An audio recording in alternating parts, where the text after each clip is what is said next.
Hey there, welcome back to the channel, or as we like to call it, our little corner of the internet, which I love so very much. I just want to thank you guys for your patience with all of the inconsistencies of the channel these last few weeks.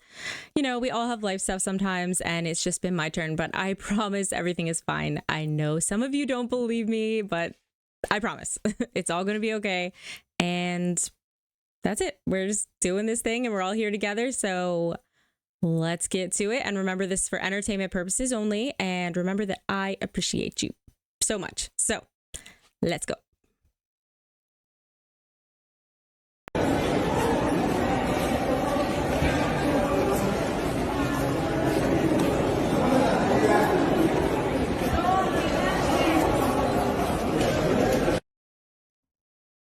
That's concerning, right? Hold on one second. I had an article here. It said 19 million people were left without electricity after the entire country was hit with a blackout. That doesn't make sense. That's what's up in Chile right now. So if anybody out there is in Chile or knows anybody over there, I am highly concerned. We're going to go ahead. I'm going to read you this little article here. A massive power outage across Chile plunged 90% of the country into complete darkness on Tuesday. I think this was last Tuesday, not today, Tuesday. Streetlights went out in the capital, Santiago, while mobile phone services were knocked completely offline. People were stranded in their homes without water when elevators and pumps using electricity stopped working completely. The entire country. Unheard of. Absolutely unheard of.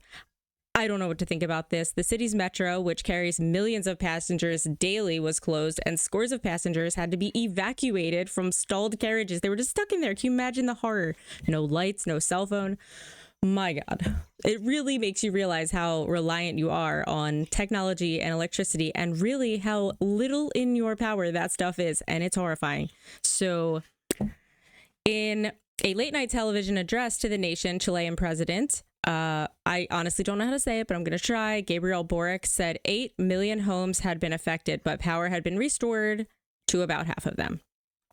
Quote, what happened today is outrageous because it is not tolerable that one or several companies impact the everyday life of millions of Chileans, and that's why it is the state's duty to hold them responsible, he said. I'm sorry, isn't he responsible? A state of emergency was declared and a curfew was established overnight from 10 p.m. to 6 a.m. from the northern region to the southern region. And yeah, so our first concern and the reason for this announcement is to ensure people's safety. I don't feel like any of them were safe. And I think that this is a message to all of us to be very wary, very, very wary. This clip that I just showed is from, I believe, the subway system, and everybody kind of in a frantic panic when they couldn't do anything. Really, really scary to think that this could happen to an entire country at once. Because we freak out as a nation when it happens to one city. So imagine 19 million people. 19 million people. Yeah, scary, scary stuff, guys. So just think about that. I, for one, I don't even know. I don't know what to say, because I want to sit here and say, let's become less reliant on technology, but there is literally no way possible for me to do that. And I'm sure for you too. So yeah, let's move on to something a little more comical in nature. Another glitch in the Matrix. That's actually really concerning. Very creepy. I don't know what's going on here. Yeah, this is another frozen person. It looks like you can see the bag swinging a little bit there. Oh my God. No, seriously, this is a glitch. Like, no one what do you make of that? That perfect legs cross. I'm just being look at this guy. I want to see if he sees. And there are going to be people saying, wait, is no one noticing this? Look, is no one seeing this? What is going on? Look, even that's crazy. No, she's looking. Look. Oh. What? It did seem like nobody was noticing, and I know people are going to say this is from a movie, and I know people are going to say blah, blah, blah, whatever. But it's weird. And I will say that the way her legs were crossed kind of struck me as for balance, as though she tried to do this. But everyone walked by like it was nothing. I would definitely hope that if I glitched out, people would be like, are you all right? At some point, they'd not just let me stand there. But if this is a test in where we're at socially, we're screwed because not one person cared. Lots of people walked by and they didn't even look.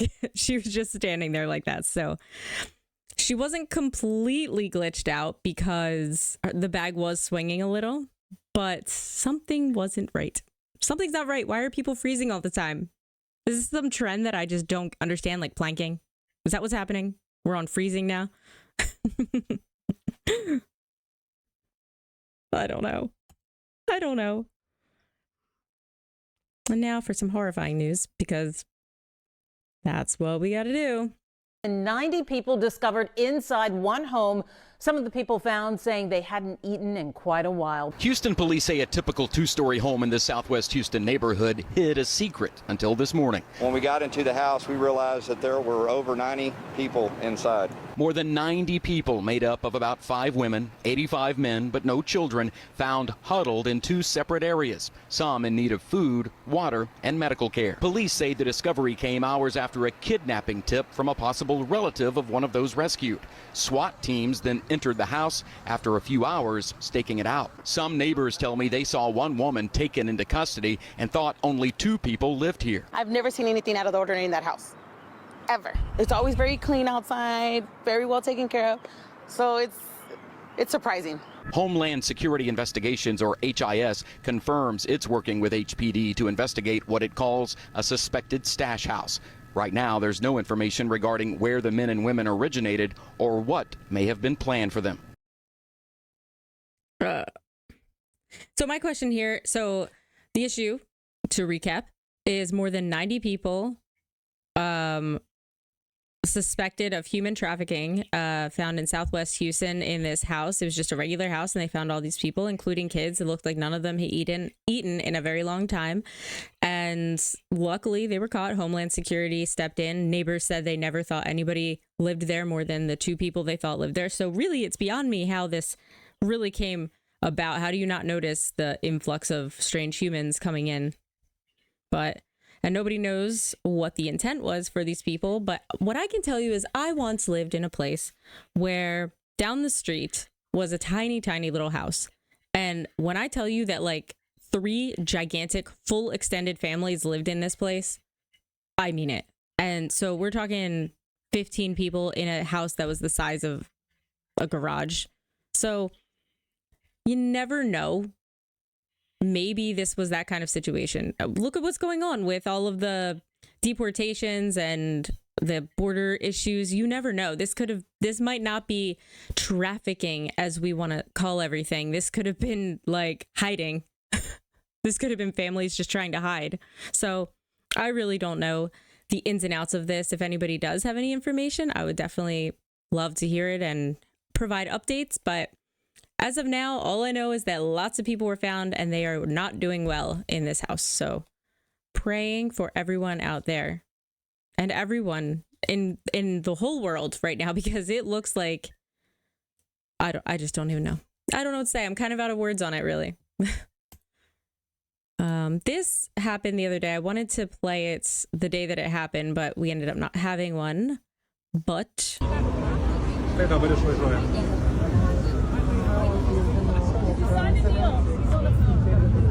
onhan tämä Ukrainalle aivan katastrofaalinen tulos.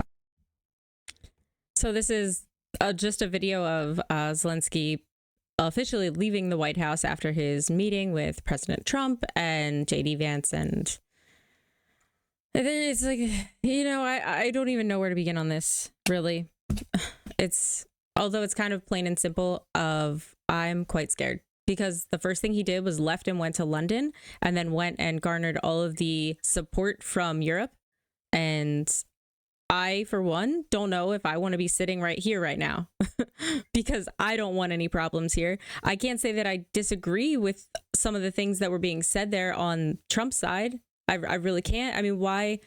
This war has taken so much of the population, and to what end? I understand they're fighting to keep their land, whatever, but at what point does it matter the lives that are being sacrificed for this game? At what point does it stop? And this is on both ends. So all of these countries saying like we support Zelenskyy and all of this, I mean, I don't really know how anyone can support any of this, really. I don't know how you support Russia, and I don't know how you support Ukraine at this point. This has been going on for years. This is the most ridiculous thing ever. Ukraine is the size of a portion of Texas, and this is still going on. This is unheard of. This is so unheard of. I think there's more to this than any of us know. For us to sit here and put like plaster stickers of flags on our cars and say we support this or that, I don't think you know what you're supporting. I really don't, because I don't know what's going on. And I think this has a lot more to do with resources and a lot more political agendas than just plain old social whatever that everybody wants to get behind. Everybody thinks everything is a social issue that we need to help and stand up for the little guy, and that's the way it's made to be. That's the way you're supposed to feel. And I don't know if that's what I believe. So I'm very skeptical of the whole thing. But more than anything, specifically in this scenario, I am really scared to be sitting here while all of Europe is like, screw the United States. I don't like that. I don't like that at all. And just for the record, I don't agree, guys. So let me leave. Okay. That's where I stand. I don't want there to be war. I don't want there to be trouble. And at this point in 2025, I don't see why we have war at all. Why are we still fighting for land? Why is that happening? Why is that happening? Why? Yes, the resources, but why isn't it something that we all work together for? Resources belong to us all. We are all here on Earth. So if then that's the whole point. Different regions of our planet have different resources. And why is it just because one country happens to have their little imaginary borders on the map, whichever map you may adhere to? Why is it that they have just like a complete monopoly on that resource and everybody else is just screwed and now we have to fight them for it? Why can't we all, I hate to say it like this, but why can't we all just get along? And why can't we all work together? Why can't we all accept that we each have pros and we each have needs and we each have resources, and why can't we just be friends? I don't know. Am I being too simple here saying that? Because it seems like in today's age, that's what we need. We need it simplified as, why can't we all just get along? Why don't we just stop hating each other for what we believe, who we love, what we want? Like, why can't we all just live and let live? There is something behind that statement, as simple as it is, as few words as it is. That is how it should be. As long as you're not hurting anyone, as long as you're not hurting animals, kids, people, old people, each other. Let's just get it together, guys. Let's just get it together. Come on. Come on.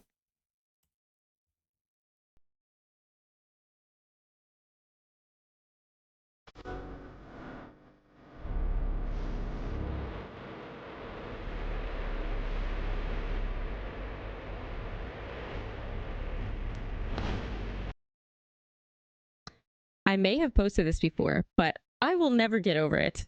It is what appears to be, and of course it's a phenomena of some sort, 7 suns appearing in the sky in China. And it does look as though it is some sort of, optical illusion, but at the same time, that's pretty remarkable. No?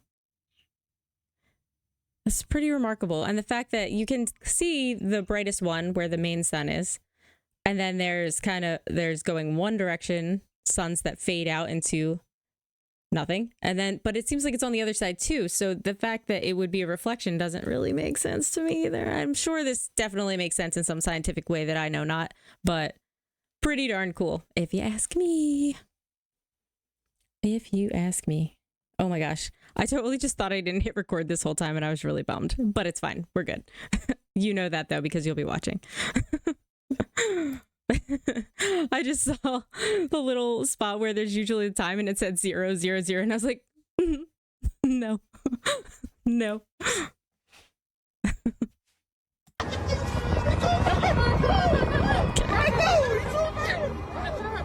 Bro, I know he's too fast, bro.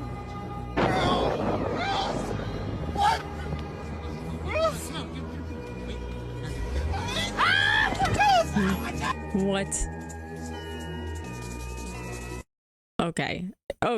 I mean, so this is supposedly a mysterious humanoid figure that is chasing a car at high speed. The car is going really fast. There's this creature that up close definitely looks like a man running after the car at the same speed as the car. Doesn't make any sense. Their eyes are glowing. It's really weird. I don't know what to think. Let's look again. Look at that. Look how fast. I know he's too fast. Bro, I know he's too fast, bro. What? I don't know.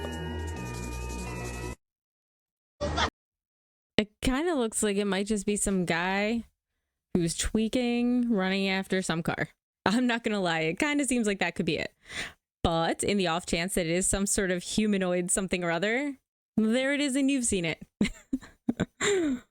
Why it's chasing a car, I don't know. Maybe it saw Animal Planet and that's what dogs do, and they just wanted to see what the fuss was all about. I'm not really sure. But there it is. What the fuck did I just watch?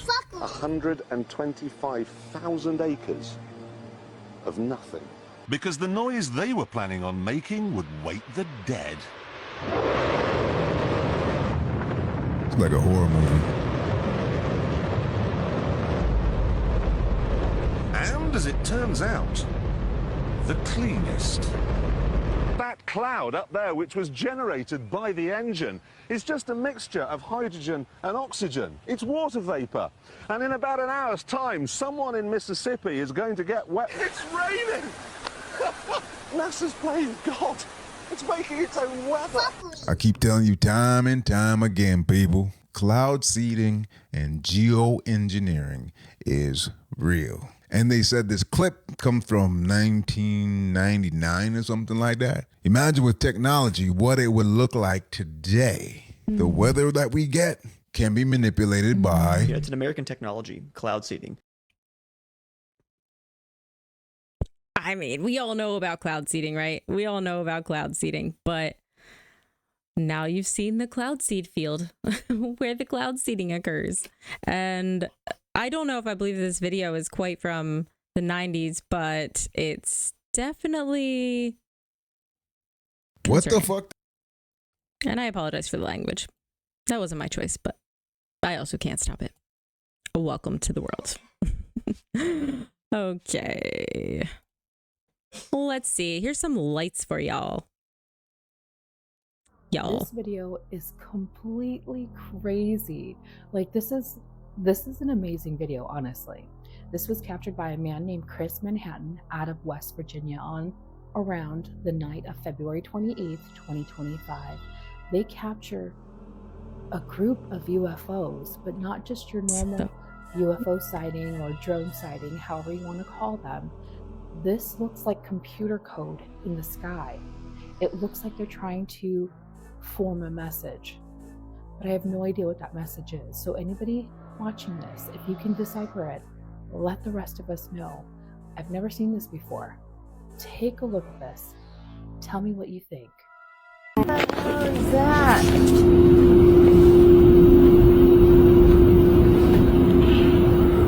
That's crazy. Oh my God. Good eye. No shit. What the fuck? What the hell?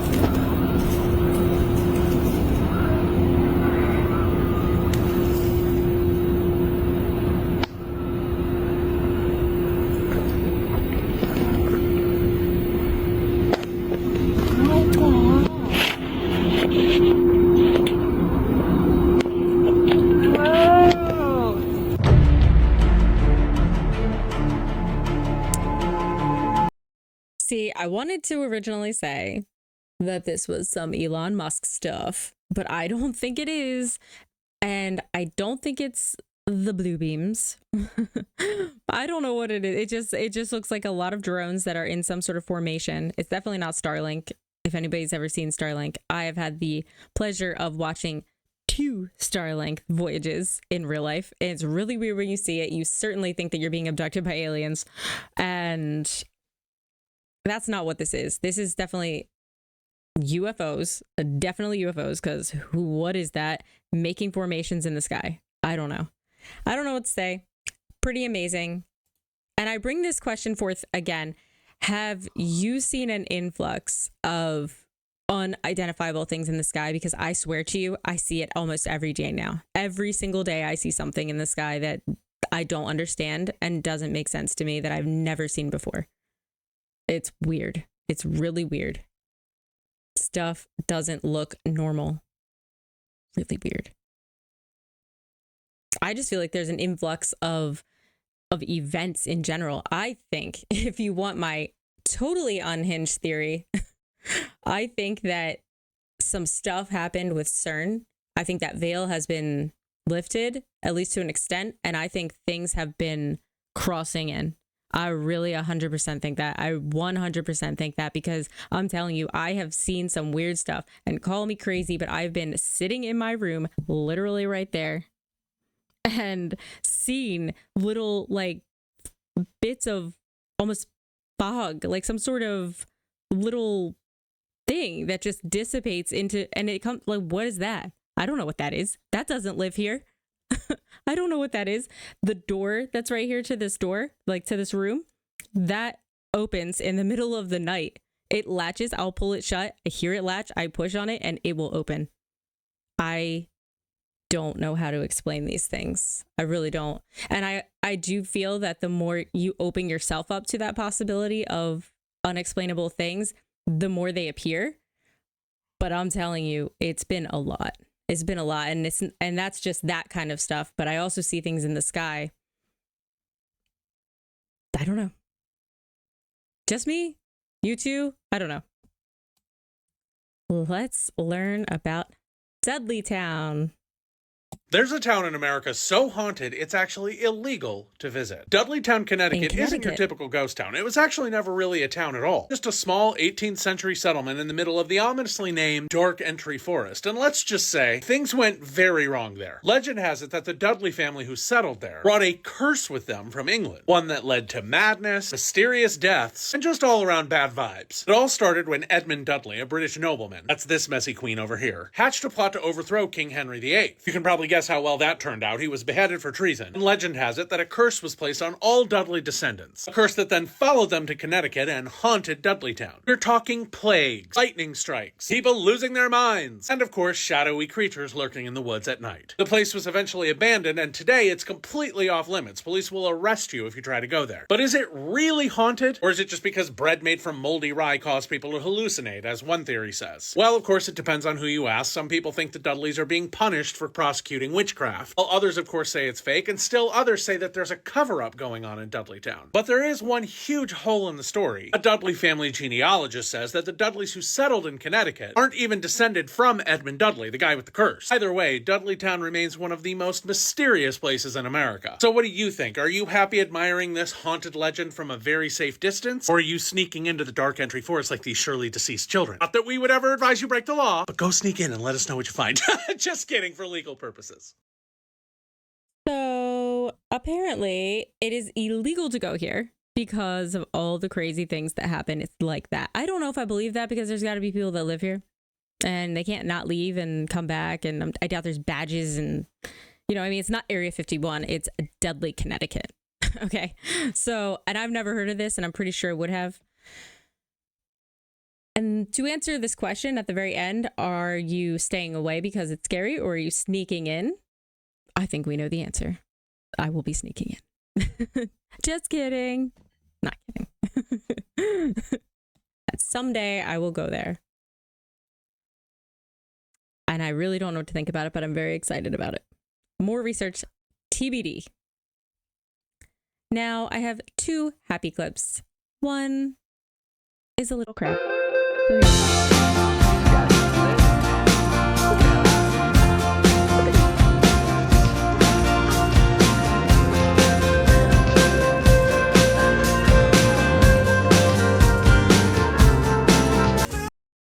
How cute to have a little picnic and wave at a little crab, and then he starts waving back at you. I mean, is there anything more beachly wholesome than that? And then the other one, see, I put 2 clips up because I predict that this next one is going to get me flagged because it's a cover, a really sweet cover of this sweet little girl and her dad, and they're singing a song that I feel like is going to get me copyright infringement, but we're going to try because it's worth it and it's sweet. So let's go.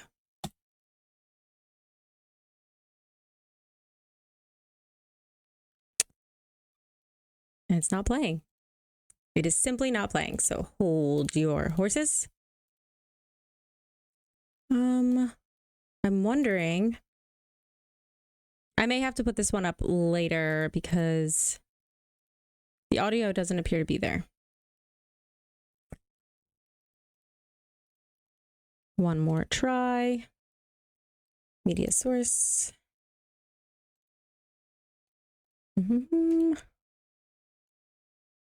Yeah, I might have to put this one back up tomorrow. It's worth it. It's worth it, and I will get it to work tomorrow, but at least we have the crab video for today, and we don't have to worry about copyright infringement, so there's something good to look forward to. Tomorrow, I will put that up. But for now, I just want to say thank you for being here. I appreciate you so very much. And again, though I appreciate your concern, everything is fine. I just have stuff going on like a normal person, but that's okay because I have coffee and I have you and everything's wonderful. So I just want to say have a fantastic night. I will see you tomorrow. And just in case you haven't been told today, you are amazing. Signing off, my friends.